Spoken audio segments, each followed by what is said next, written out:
Hello Mzansi, welcome to Mgosase Mzansi. If today is your first time visiting this channel, please do the right thing and click the subscribe button, and also don't forget to smash the like button.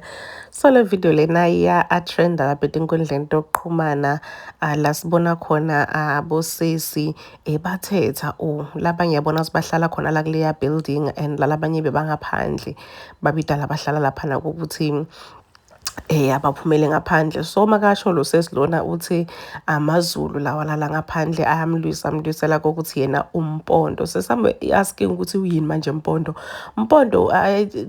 uhlala ngala Eastern Cape, but ngala Eastern Cape kunemampondo, but I'm not really sure ukuthi mampondo akhuluma Xhosa or akhulumani kahle. I'm not quite sure about that, but I know ukuthi mampondo angalabo Eastern Cape. So ke lona uthi bamlwisa akuthi yena umpondo and bona they are Zulus, and I don't think osibalula lokho. I think into labayilula kulaba inebafana phakathi, because baze bathukana kabuhlungu sona kwaba busy kangaka yini kahle kahle lena libaye bangako. So people are just commenting lapha tinkundleni tokuxhumana ukuthi aniphumi ngani nivele nishayane niyasabana yini nibavulele ngani ligede bangene or nani njengoba nibita ukuthi hambani lapha kuba niphumi ngani banimorela abantu, because uyabona ukuthi baqhamuka bayashisa. Hey mantombazane in the drama. Please do comment what you think below down on the comment section. Don't forget to hit the notification bell.